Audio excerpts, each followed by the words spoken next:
Bonjour les rôlistes, je m'appelle Bruno et je suis un vieux gamer.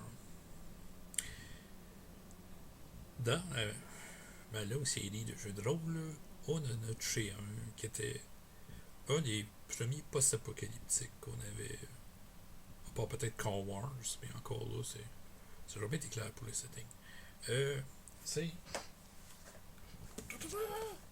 Twilight 2000. Euh, de base, pour les aventures, vous êtes une unité militaire, les restants d'une force de l'OTAN qui s'était battue en Europe. Et là, il y a une petite guerre nucléaire, puis vos pays sont tombés. Et vous devez traverser une Europe dévastée pour retourner à la patrie. Euh, Parce qu'il n'y a plus d'armée, il n'y a plus de gouvernement, il n'y a plus d'autorité. C'est le même de votre côté, c'est le même pour les Russes aussi. Les Soviets, tout le monde est perdu. Euh, il y a un petit price tag là. J'ai les deux boîtes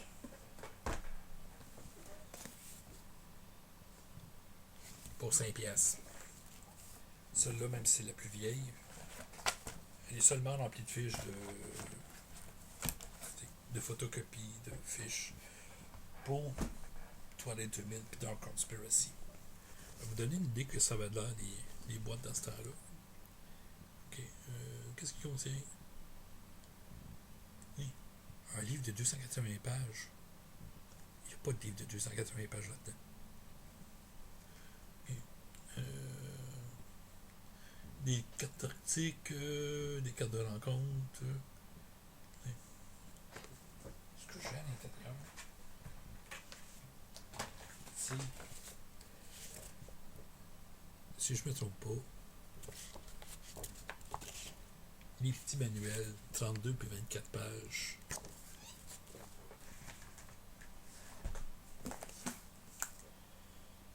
Oui, la boîte originale. Ah, on a fait des missions, on a fait des niaiseries. Il y avait un manuel complet pour les armes. Malheureusement, il n'était pas dedans. J'ai l'impression que le gars qui a vendu ça, il a vendu juste son vieux stock, puis il a gardé comme le best pour lui. Là.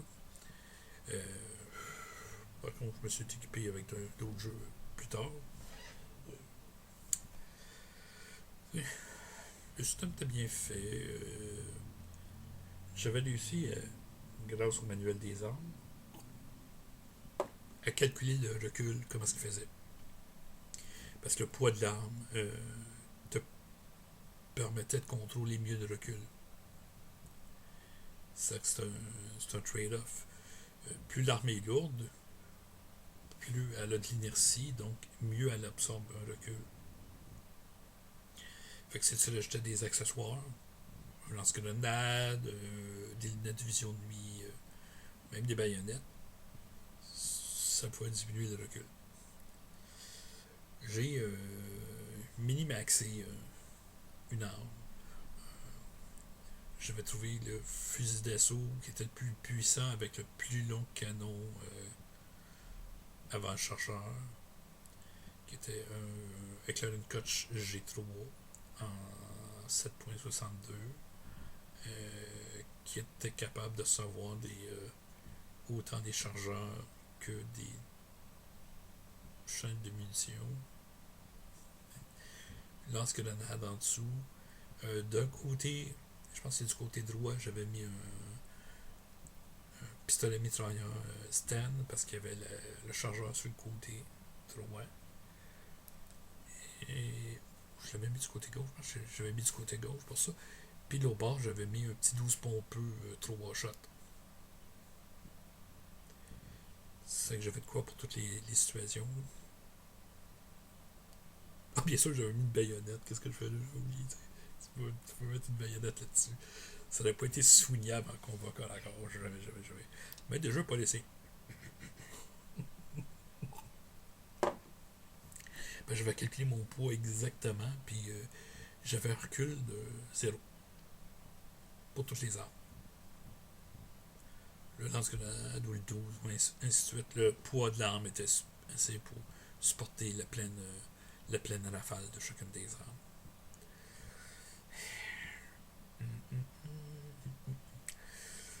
comme c'est un calcul personnel.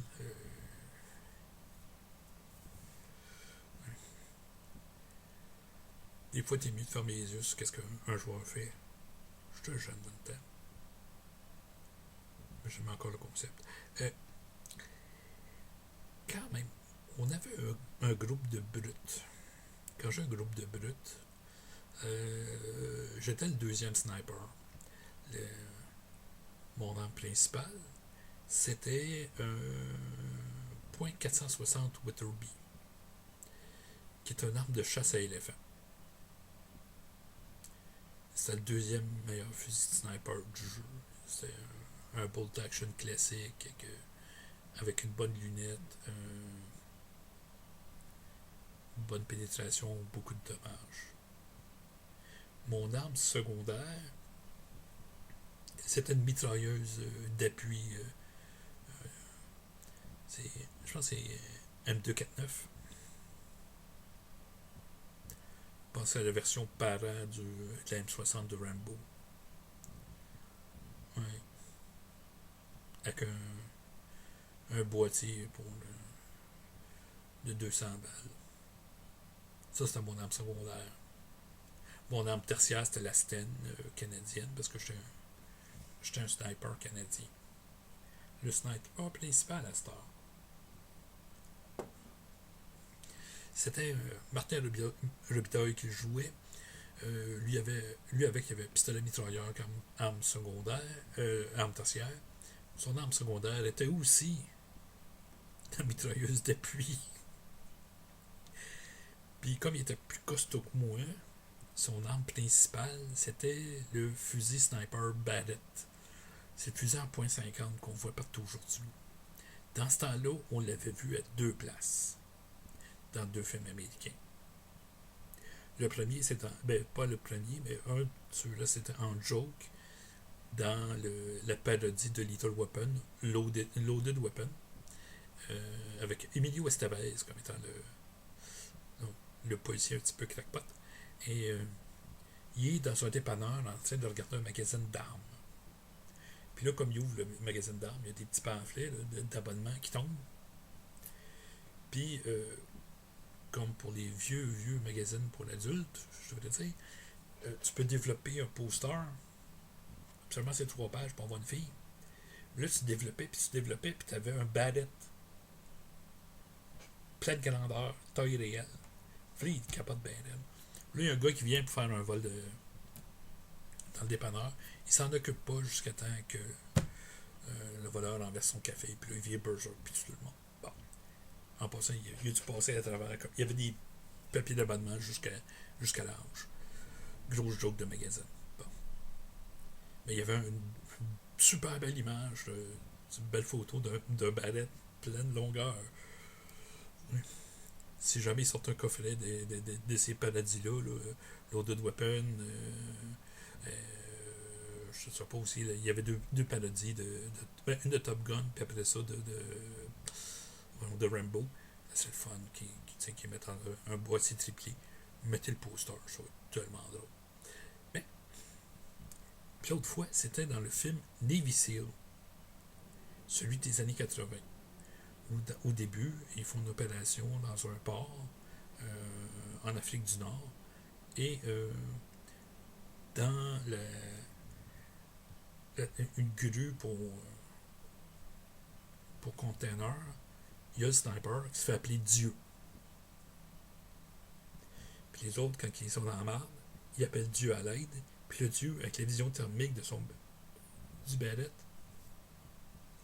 voit les insurgés derrière les crenellations de vieux châteaux qui leur servaient de forteresse, puis leur tire à travers. Ouais.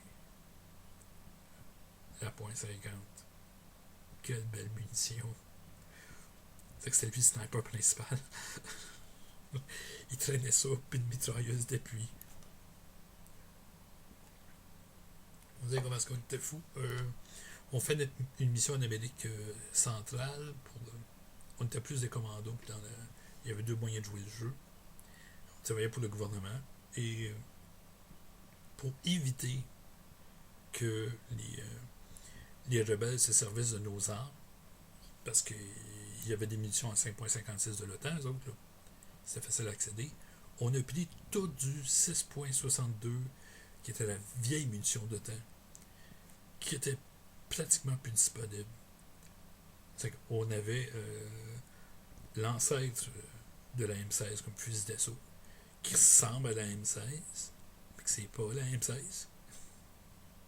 C'est que les clips marcheraient pas, et ainsi de suite, parce que un clip de M16, ça va être trop petit pour le. Fait que ça a été des armes inutiles. Une fois qu'il a passé nos munitions, il n'y aurait plus rien eu si. On était de ce genre-là.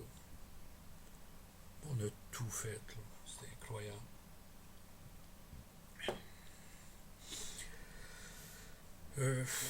Ouais, c'est ça. On a joué beaucoup, on a joué longtemps. Je crois que certains de nos anciens joueurs qui sont à Montréal actuellement jouent encore à Twilight 2000. C'est, c'est ce genre de jeu-là. Moi, ma question, c'est. Ben oui, nous autres, on jouait dans un setting moderne. C'est que. Est-ce que un monde de campagne moderne vous intéresse, vous, vos joueurs, lequel que vous avez joué, puis jouez-vous encore de temps en temps? C'est que là-dessus, ben, laissez vos commentaires, puis jusqu'à la prochaine vidéo.